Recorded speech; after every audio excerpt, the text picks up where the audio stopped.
think it is a time to be optimistic. I see motion in all the right directions. This expert on Canada-U.S. relations expects Carney to leave D.C. having made some progress. I think they will have something to announce, and it's going to be something that the president will be broadly supportive of, and he will be glad to have someone of Mark Carney's stature there with him. Tomorrow, the world will be watching. Cameras will flash. Reporters will shout questions that neither man plans to answer. Mark Carney will walk into the Oval Office, not as a man looking for approval, but as a leader who already knows the outcome. Because make no mistake, what's about to unfold in Washington isn't a negotiation. It's a reckoning. For months, Donald Trump has been roaring from his podiums, waving his fists at cameras, vowing to put Canada in its place. He's thrown tariffs like punches on steel, on aluminum, on pride itself. He's painted Canada as weak, as dependent, as a nation that could be pushed into becoming America's so-called 51st state. But while Trump has been making noise, Carney has been making moves. Quietly. Calculatedly. With the precision of a strategist who doesn't play for headlines, he plays for history. Every insult, every tariff, every threat that came from Washington wasn't met with outrage, it was met with silence. Not weakness. Strategy. Because Carney understood something Trump didn't, power isn't about who yells the loudest. It's about who waits the longest. And now that patience is paying off. Tonight, reports are leaking out of Washington, tariffs on Canadian steel and aluminum may soon be dropped. A stunning reversal. A move that even Trump's closest advisors are struggling to spin. Because this wasn't Trump's victory. It was Carney's quiet trap snapping shut. He didn't chase a deal. He didn't cave to pressure. He forced Washington to stare at a truth they've long ignored: Canada holds the real cards. Canadian steel builds American bridges.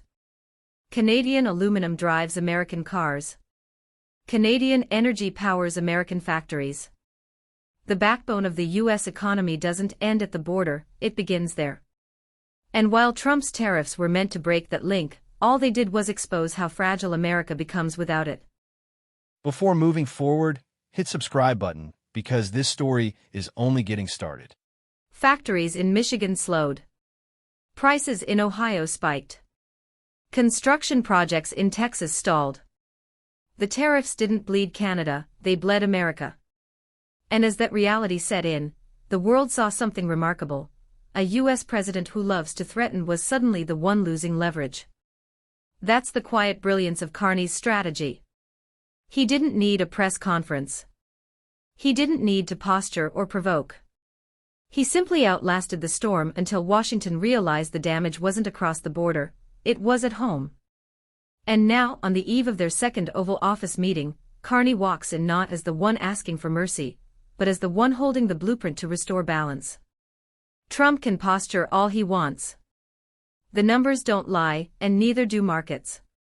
The U.S. needs Canada more than Canada ever needed the U.S. What's even more powerful is how Carney set the stage at home. Just 24 hours before his Washington visit, he met with Alberta Premier Danielle Smith, an image that sent political shockwaves across the continent. Two leaders once seen as rivals, now standing side by side, unified and unwavering. That wasn't coincidence. It was choreography. For months, Trump's team has whispered about exploiting Canada's internal divisions: East versus West, Ottawa versus Alberta, oil versus environment. But in one photo, Carney obliterated that narrative. He showed that when Canada's sovereignty is on the line, there are no factions, no fractures, just one flag, one voice, one country. That meeting with Smith wasn't a handshake, it was a message. To Washington. To investors. To every Canadian watching. It said, you can't divide us anymore. Carney's genius lies in his understanding that unity isn't built in speeches, it's forged in shared purpose. He's transforming Canada's internal politics into its greatest global weapon: cohesion. Alberta's energy, Ontario's industry, Quebec's innovation, all synchronized under a single vision of strength. And that's what terrifies Washington. Because a united Canada doesn't bend. It leads. Carney and Smith didn't talk about politics. They talked about power, energy independence, responsible transition, and how Canada's resources could redefine the future of global trade. Together they reframed Canada's image, not as a secondary player, but as an economic superpower with moral gravity. Trump's team saw the footage. They read the headlines. And behind closed doors, they realized the truth: Carney wasn't coming to Washington as a guest. He was coming as an equal. It's the kind of leadership that doesn't shout, it echoes. Every step Carney takes now reverberates through the halls of power in D.C., Brussels, Beijing, and beyond. Because for the first time in decades, Canada isn't reacting to world events, it's shaping them. As dawn approaches, the anticipation builds. The motorcade will roll through Pennsylvania Avenue. Cameras will swarm. And inside the Oval Office, two men who couldn't be more different will sit across from each other. One, a man who thrives on chaos. The other, a man who quietly turns chaos into opportunity.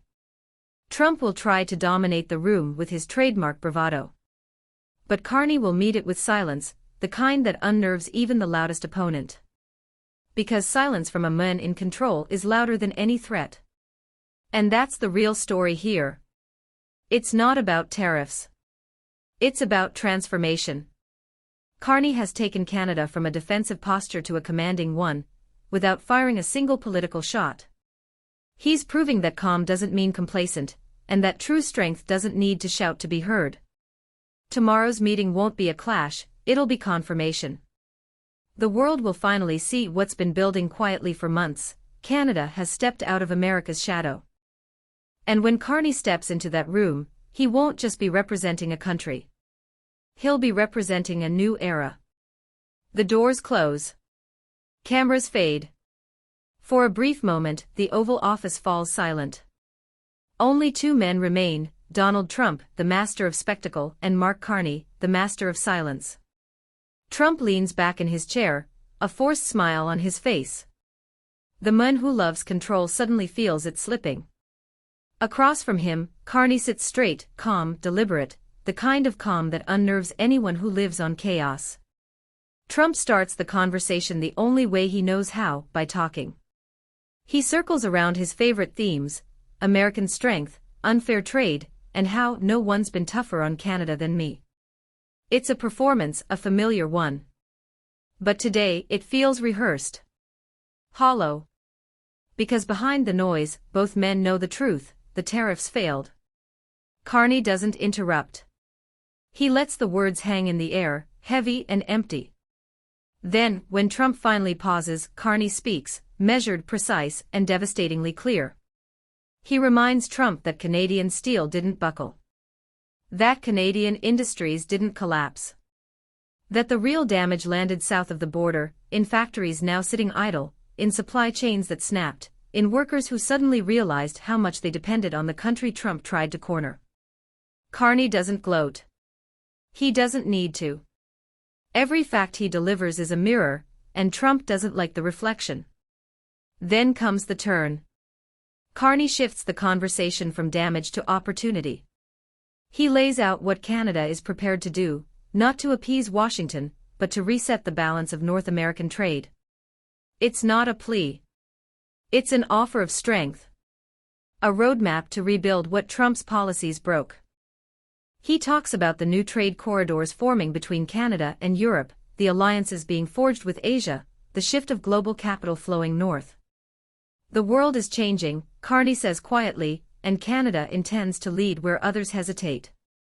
Trump's expression flickers, pride clashing with calculation. He knows Carney is right. The numbers prove it. Investors are watching, markets are responding, and every hour that tariffs remain, America loses ground. For the first time in years, Trump isn't dictating the terms. He's reacting to them. And that's when the call comes in, a whispered message from his trade secretary confirming what Carney already knows: U.S. manufacturers are lobbying hard. The pressure is unbearable. They need the tariffs gone. Trump glances down, jaw tight. He hates losing. But more than that, he hates being predictable. He knows the political cost of admitting defeat, yet he also knows the cost of standing still. And Carney has given him a way out, one that lets him save face while conceding everything. The two men stand. They shake hands. The cameras are called back in. The smiles return, the optics restored. But beneath the politeness, the balance of power has shifted forever. When Trump steps to the podium, his tone is uncharacteristically measured. He praises Canada. He calls Carney a very smart man, tough but fair. He announces significant progress on tariffs and a new phase in U.S.-Canada relations. But anyone watching closely can see it, this isn't Trump leading. It's Trump conceding. And as Carney leaves the White House, reporters shout questions. Prime Minister, did you get what you came for? Carney turns, just for a moment, that calm composure still unbroken. Canada, he says, always gets what it earns. The line explodes across social media within minutes. News outlets replay it on loop. Hashtags trend worldwide. Analysts call it the moment Canada took the driver's seat. Back home, the reaction is electric. Parliament Hill glows under the evening lights as crowds gather. From Vancouver to Halifax, the sense of pride is unmistakable. For years, Canada had been seen as cautious, polite, reserved. Tonight, it feels fearless. Alberta's oil producers, Ontario's automakers, Quebec's manufacturers, they all know this victory isn't symbolic. It's tangible. The tariffs that once threatened jobs are now collapsing under their own weight. Trade routes that once trembled are now expanding. And through it all, Carney doesn't celebrate loudly. He doesn't need to. The victory speaks for itself. Behind closed doors, his team debriefs. They know this isn't the end, it's the beginning of a new global posture. Canada is no longer waiting for permission to lead. It's defining leadership on its own terms. Carney's advisors brief him on the reactions pouring in from foreign capitals. Brussels calls for expanded partnerships. Tokyo signals new investment. Even Beijing, cautious but respectful, acknowledges Canada's newfound clout. This is what quiet strength looks like when it roars. And yet, Carney's focus remains at home. The morning after his return, he meets with provincial leaders again, Smith, Legault, Ford, a full display of unity. They don't always agree on policy, but they agree on something deeper. Canada will not be divided by pressure from abroad. The message to Washington is unmistakable: the age of a fractured Canada is over. Trump's administration, meanwhile, scrambles to reframe the story. They push the narrative that the tariff reversal was part of a broader North American strategy. But everyone sees through it. The optics are clear: Trump blinked first. In editorial rooms across America, headlines begin to shift tone. Canada outmaneuvers Washington. Carney's patience breaks Trump's tariff wall. A northern strategy triumphs. The world starts talking about something it hasn't in decades: Canadian dominance in economic diplomacy. It's more than politics now. It's a statement. That discipline beats drama.